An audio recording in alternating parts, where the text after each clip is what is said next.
Okay, guys, can we start the session? Am I audible to all of you? Can you just confirm me? Is the voices loud and clear? Okay, all right, guys. Yes. So we will start with the session. Today we will go for the theories of social stratification. Okay. So yesterday we talked about stratification, the concepts we have discussed, and the types of stratification we have discussed. That means the different, dimensions, right? So what is stratification? Any one of you can explain this, what we have discussed, or I'll quickly do that. See, we started off with differences, and then I have told you differences may be natural or social, and we have discussed, examples also for that, natural differences and social differences. And then we have connected it with inequality. So differences as such will not lead to any inequality, right? When you attach some values to these differences, that will create a social evaluation and that will lead to inequality. So values like, values are the belief or the ideas that people carry in their mind based on which they evaluate the situation. They evaluate anything. When I say evaluate, means you will evaluate the desirability undesirability aspect of anything, right? So when the values are attached to the differences, that will create inequality. And as a sociologist, you cannot study each and every instances of inequality. So the patterns of inequalities are identified for the purpose of understanding. This pattern can be seen in a hierarchical order also in society. Like we can see upper class, middle class, lower class. There is a pattern. Pattern means commonality. Upper class is having certain pattern, lower class having certain pattern in terms of their lifestyle and everything, right? Similarly, we have discussed about caste system, Brahmin, Kshatriya, Vaishya, Shudra. So there is a pattern in their culture and everything. At the same time, there is a kind of relative superiority and inferiority which is attached. That means there is a hierarchy. There is a hierarchical order. Some will come at the top and some will come at the bottom. So this is what stratification. So that differences, values are attached to these differences will become inequality. So the differences may be either natural or social, but inequalities are always social. So when you can observe a pattern of inequality, that's when you consider it as stratification.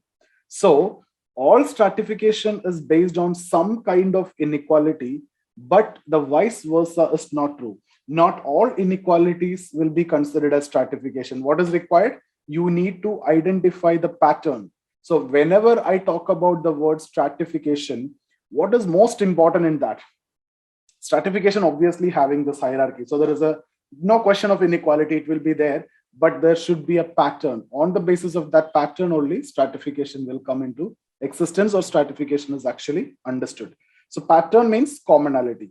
Everyone who comes in the pattern in that particular hierarchy, in that particular structure, in that particular strata, will have the similar characteristics, right? Almost similar characteristics. Even if we talk about age-based stratification system, the age set system, those who come in the same strata have similar characteristics. The kind of either they might be students, or the other strata, if you take, they might be doing jobs, right? So the aspirations will be different, the lifestyle will be different, the needs and everything will be different. So there is a strata. The strata is all about commonality. That commonality is what I talk about pattern. So I hope that is clear. And then we discussed about two different types of stratification, the two systems mainly, open and closed. Open system, closed system. It is understood in terms of mobility. That means the movement of people. So in a stratification system, if the movement is possible, that's when I can consider social mobility is possible. That system is what you consider as open stratification system. What is a typical example of open stratification system? Class system or the income system. You may be poor, but you get a good job, you get education, you get employed in a better setup, or you become successful in your business. You can go to the top, you can become rich. You're born as a poor person, you can become a rich person. You might be born as a rich person, you will end up in becoming a poor person also. So the movement is possible. That's what open system. But again, these are theoretically open. Even though I talk about class system where everybody can become rich, it is theoretically possible, but is that possible practically? If you don't have that, suppose you want to start a business, and if you don't have that infrastructure, if you don't have that good parental background, Can you do that? No, it is very difficult, right? So it is not that everybody can become rich as you see in theory or in papers. That's what I told you. This is theoretically open, but practically hindrances are there. For example, I've told about you get a good job. For that, you get better education and then you can move to the top. But is it possible someone who was born in a slum with the very poor and difficult parental background, can he also get the same privileges that the others get? No, right? In terms of education, in terms of health and everything, there will be a disadvantage. So that when you are starting a race, when you are looking for a finishing point, everybody should start the race at the same point. That's when you can actually consider it as an open system, pure open system. But this is not the case here. There is a head start. Head start means is a word that we use in an aptitude exam. So there is a advantage that some sections are getting. So even in open system, it is theoretically open because some sections will always get that advantage. Somebody who is born for a rich person is bound to become more rich. Somebody who's born for an IAS officer is bound to become another IAS officer. A doctor's son become a doctor's son, right? There's a different concept I'll discuss later, the circulation of elite. We will do that in some other chapter. So guys, I hope you understood this much what we have discussed. And then the other is the closed system. Closed system, again, on the basis of mobility, there is no movement possible. I have given you the example of what? Caste system is a typical example of closed system. Even we have talked about race, but that is not necessarily to be discussed here because anyway, race is considered illegal. But that is also an example of closed system, but the best example is going to be caste system. Again, here also, it is theoretically closed, but is there any possibility to change the caste status? Caste is all about status. So can you change your status? Yes. What are the two concepts that we have discussed? We have first we discussed about Sanskritization. That means there is a possibility that you can change your status. That means even if you are born as a Kshatriya or a Vaishya, still you can become a Brahmin through this process, through process of migration and adopting the lifestyle and the culture of the Brahmins. That's a Sanskritization. And then also I've discussed about this concept of hypergamy and hypogamy, but that mobility is not possible for all, only for women, right? Through marriage. So upward as well as downward is possible. Hyper as well as hypo. Anuloma as well as pratiloma. So guys, that's what we have discussed. And then we also discussed about different dimensions. Age set system. Age is one dimension. Race is another dimension. Land is one dimension. Ownership is one dimension. Income, occupation, education is one dimension. Ritual occupation is one dimension. This is what we have done in the last session. So here, today what we are going to focus on is actually the theory.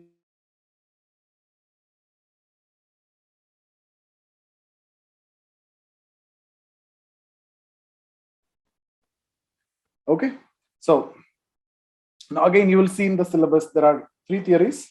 First, the functional theory that I'll be doing today. And then there is conflict theory that we will be discussing along with Marx.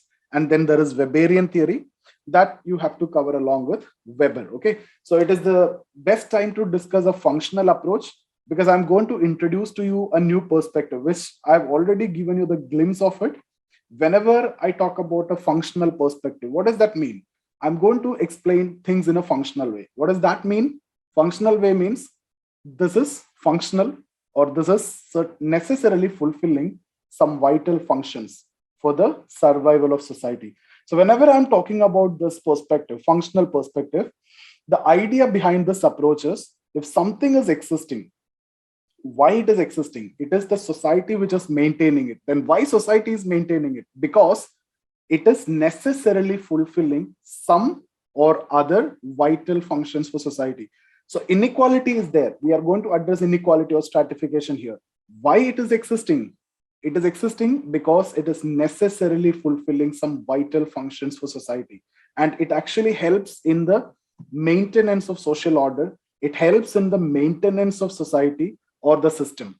So despite the fact that whatever efforts and measures you take, inequality will be there. An egalitarian society that Marx is talking about is going to be a utopian concept which will never come into existence. Okay, so any society historically as well as contextually, as well as if you go in future, there is no possibility of an egalitarian society. Maybe a very, very, very primitive stage, there would have been an egalitarian society, but still some kind of superiority and inferiority would have been there, right? So there are no society which is based on unstratified social order. That means every society there will be some or the other kind of stratification or inequality. So this is the crux of this theory. So functionalist will try to explain why it is functional and how it is functional. So there are different theories. We will look for Parson theory, which is a very simple. They will not ask you separately Parson theory of stratification. Secondly, we will have Davis and Moore theory, which is very, very important. That can be asked as a separate question itself. And then W.L. Warner theory. That cannot be a separate question. So these are the three we are going to look into: Parson, W.L. Warner, and then Davis and Moore. Out of which they will ask you Davis and Moore theory separately.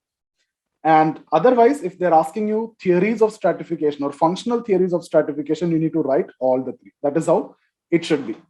Okay, now before that, if I need to give you a background of the social stratification and the guys, when I talk about the theories, these are the efforts to study the inequality, the patterns of inequality. I don't say inequality. Can you study inequality? No, it is not possible. Why? Because there are hundreds and thousands of inequalities are there. What we are looking for? We are looking for identifying the patterns of inequality. So the theories of stratification means these are the efforts to identify the patterns of inequalities which are found in society. So that effort, you can see even before the emergence of sociology also it is there, but after the emergence of sociology, it becomes more formalized. Even before also, like even Aristotle talk about this, Plato talk about this, but their understanding is totally different than what we are talking about. They consider inequality as something which is natural and permanent. There's something which is very contradictory than what we have discussed, right? We have discussed inequality is always social, if you remember. Why? Because values are attached. But we are not at all interested in these discussion, but I'm just giving you the historical background.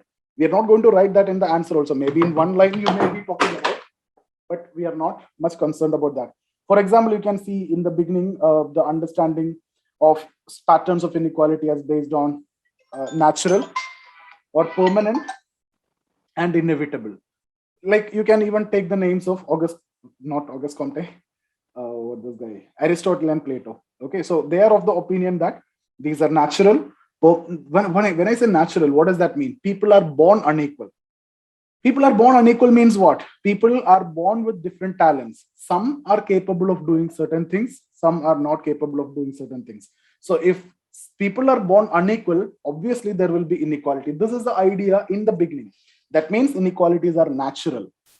But opposite is what we have understood, and that is what we are going to talk about also in the coming sessions in the entire discussion. But this is the initial idea. Plato, Aristotle, they talked about inequalities as something which is natural, permanent, and inevitable.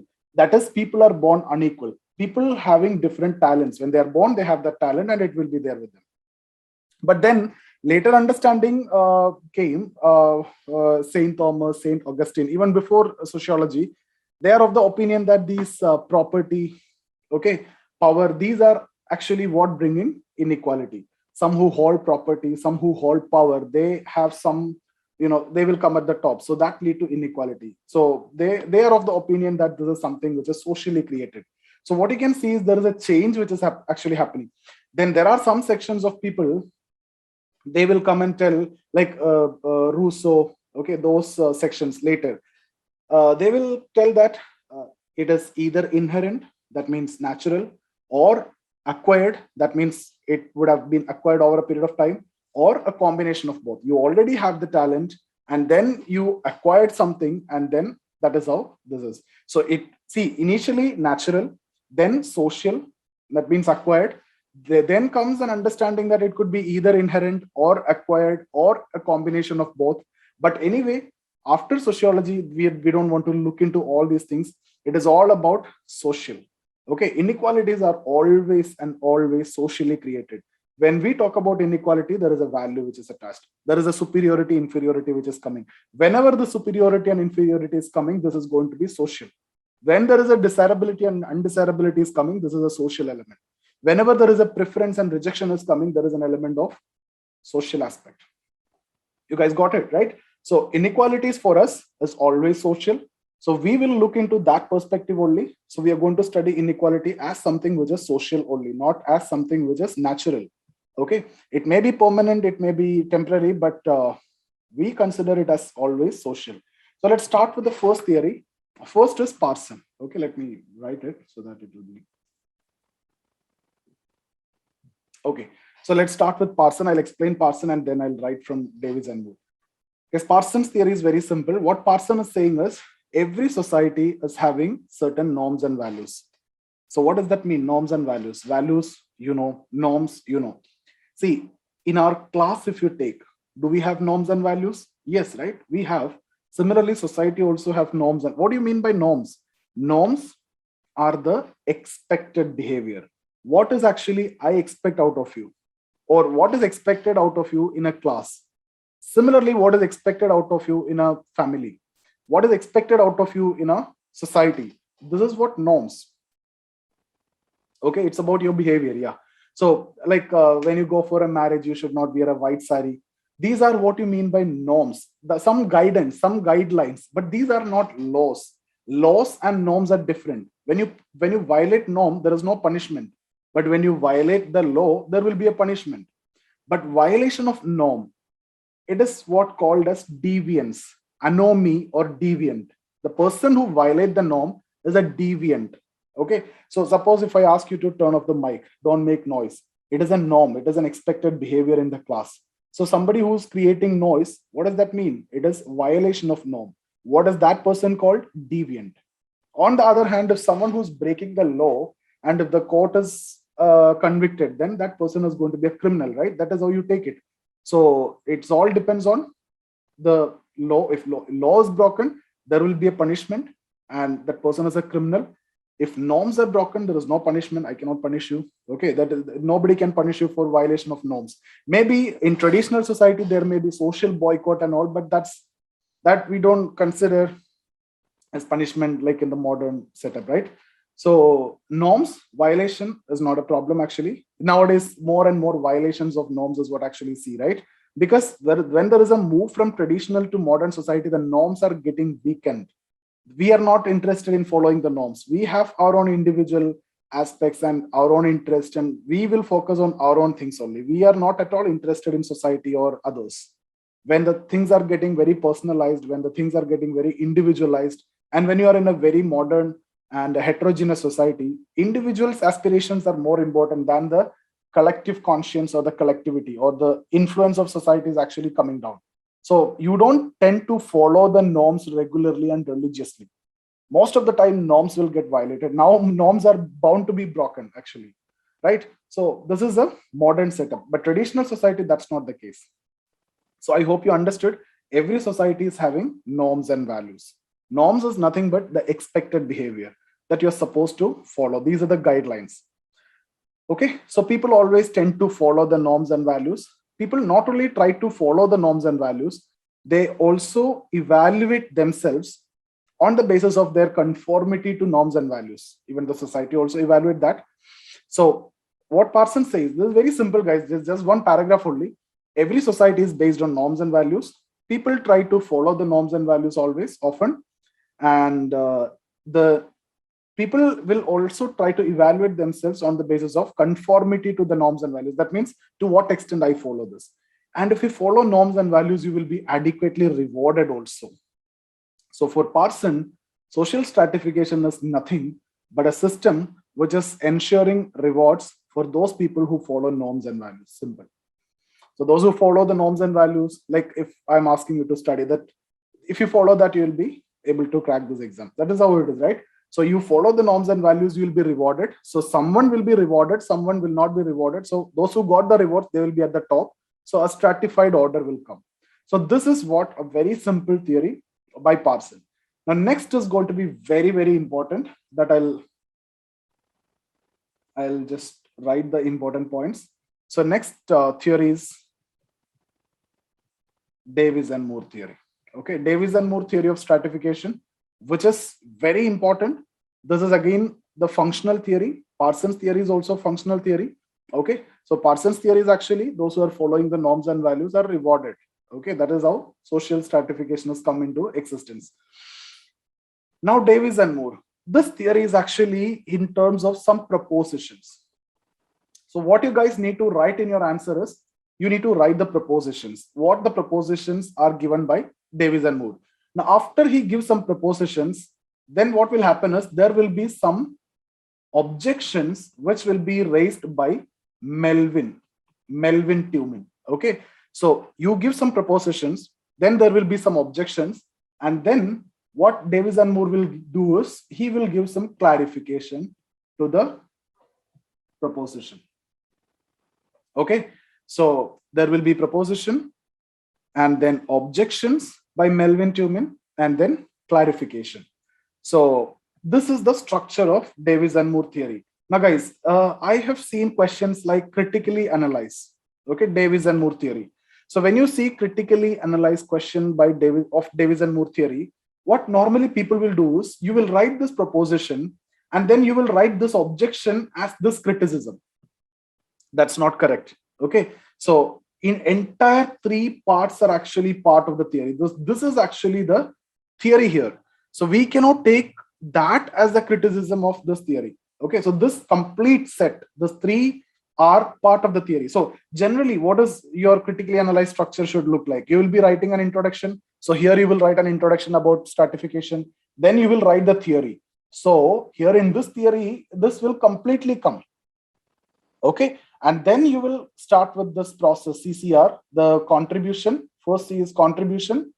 You will talk about contribution of this theory, and then you will talk about criticisms.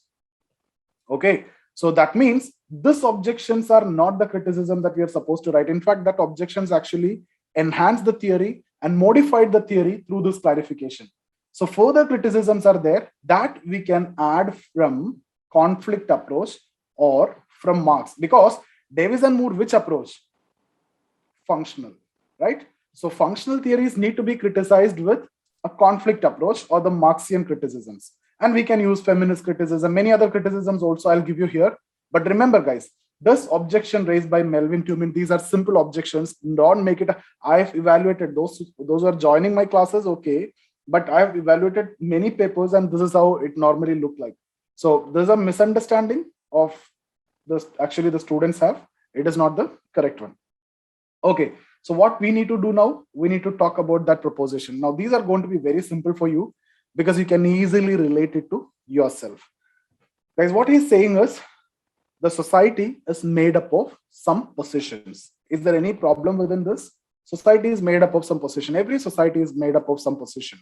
And out of these positions, some are functionally more important. So some are functionally more important. Now, functionally more important positions are there. Some are less important. So that itself will reflect a stratified society or not? That itself will actually reflect a stratified society. You are saying some positions and some are more important. That itself will show a stratified order. Now, what about this functionally more important position? Can you fill with anyone? No, right? You need the most suitable person to that position. For example, if you want to fill with the position of president or Chief Justice of India or the Chief Justices of High Court, or IAS officers, IPS officers, the doctors. So you need the most suitable person for that position, right? So society is made up of positions. Some are functionally more important, and the functionally more important positions are to be filled with talented people. This need to be filled with talented people. Can you simply see there are some positions, and will you, just because there are some positions, will you get talented people? Now, why you are preparing for this exam? You're preparing for this exam just by seeing the privileges and the other perks that you're getting. Otherwise, you will not be here, right? You may talk about social service, but you can talk about that in interview, not to me. The reality is not social service, whatever it is, okay? It is only for your personal benefit only, and nobody will do this much hard work for doing social work or anything, right? So you will have to select the talented people. That means the functionally more important position need to be filled with the talented people. So how to attract the talented people? Talented people can do everything. Many other things are there. They can do, they can make money, right? Why they need to come to this position? Because if you need to attract these talented people, you have to attach high rewards to that position. So if There are positions, some are functionally more important, and you need very talented people to that position, otherwise it won't function.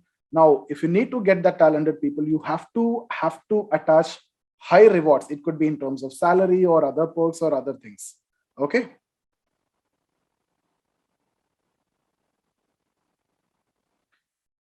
Okay, so high rewards are attached to the functionally most important position to attract the talented people. So why people are now preparing for this exam, or why people are people want to be into this position? It is only because of these rewards actually that you're getting. Okay, so people now are motivated to work really hard, because talent is something which will not come just like that, right? You need to undergo a lot of training, you need to undergo a lot of hard work. You people are sitting here at this time, you could have done a lot of other things as well. You could have watched a movie, you could have gone out, you could have a party, right? You could have done a lot of things, but still you are sitting here. That means you are making a lot of compromise, you're putting a lot of effort to get that skill which is required. Yes or no? So to get talent, you have to undergo a lot of training and sacrifices. So I'm just writing it here. To get that talent, you have to undergo training, sacrifices, etc. So those who are doing this hard work need to be rewarded adequately. That is why you are actually giving this reward. So for Davis and Moore, social stratification is nothing but a system which ensure the most important positions in society are filled with the most talented people. Okay, so that is what you need to write as the last sentence. Social stratification is a system which is ensuring that the important positions in society are filled with the most adequate or the most talented people. Okay, so this is the propositions given by Davis and Moore. Now comes Melvin Tumin's objection. What he says is, see, you are talking about some are functionally more important, some are not, right? But how to judge the relative importance of a position? This is the most important criticism or the objection. There are many, but this is the most important one. How to judge the relative importance of a position. Like, for example, I can take a teacher, I can take a doctor, right? So who's more important here? If the doctor is not there, the teacher cannot survive. If he's getting ill, he cannot survive, right? Similarly, if the teacher is not there, the doctor will not be there. He cannot be a doctor without a teacher. So who's superior here? This is a question. How to judge the relative importance of a position? This is one question. Then others are not that relevant. This is the most important one. Second, you're talking about talented people. He is giving a criticism how to measure the talent, what exams you conduct. Do you think the exam that you're conducting for civil service is actually measuring the talent which is required for that post? No, right? Similarly, the CAT exam which is conducted for MBA admission to IIM, is that actually measuring the talent which is required? No, right? So the method to measure the talent, there is no effective method to measure the talent. That is another criticism. Then he's talking about this rewards. Rather than giving rewards, he's just saying there can be some alternative motivational schemes.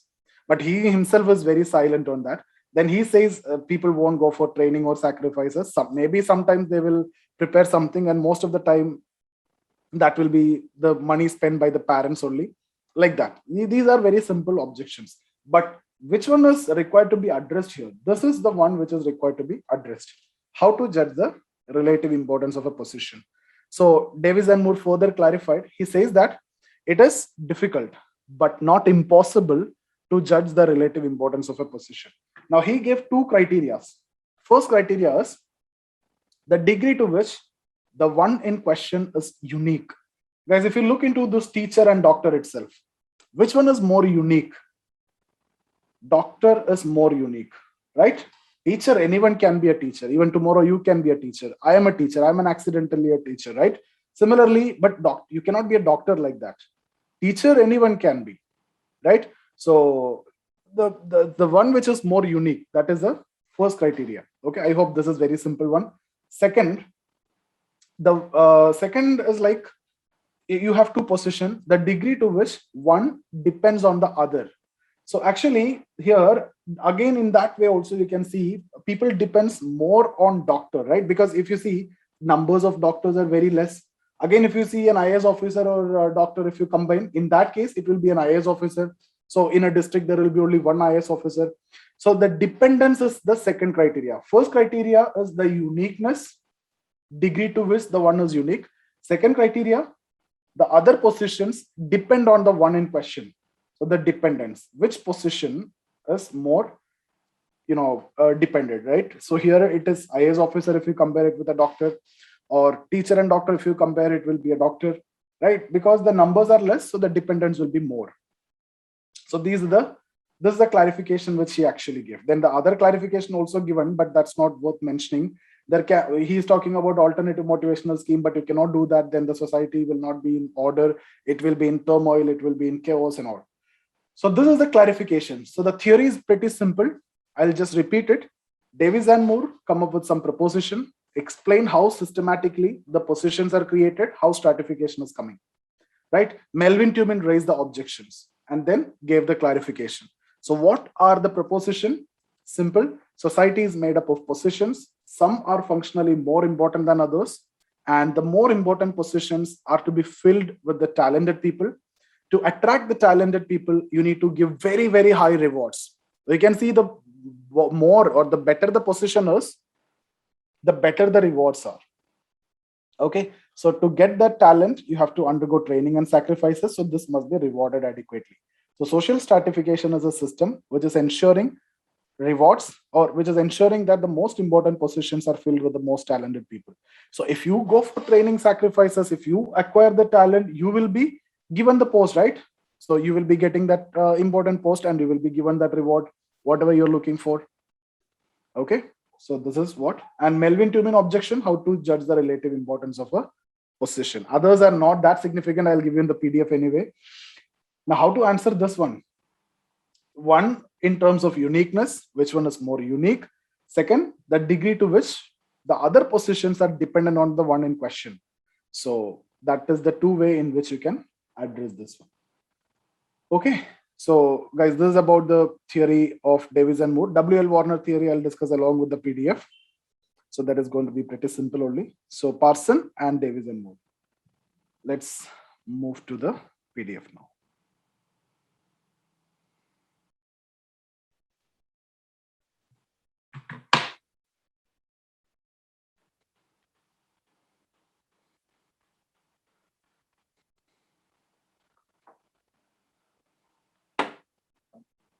It's actually very lengthy. We may take some time here because here we are talking about the background, and then we are talking about the functional theory, Parsons theory, and then we have Davis and Moore theory, the propositions, objections, and criticisms, everything is there, and then Warner theory. So that is how this functional theories need to be completed. So let's start with this.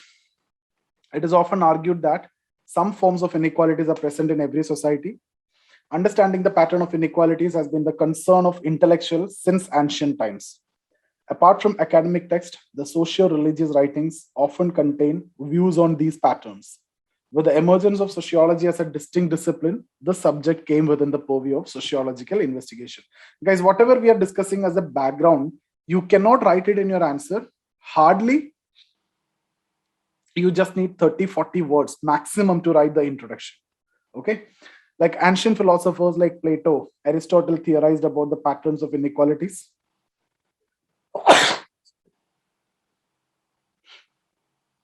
According to Plato, social inequalities exist in every society in terms of natural differences. That means people are born unequal. Some people are naturally equipped for performing certain functions. So he envisioned three classes: guardians, auxiliaries, and workers.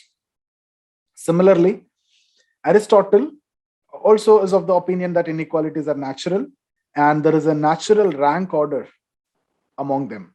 So these theories thus consider the pattern of inequalities as natural, permanent, and inevitable. Okay, then Renaissance period, these people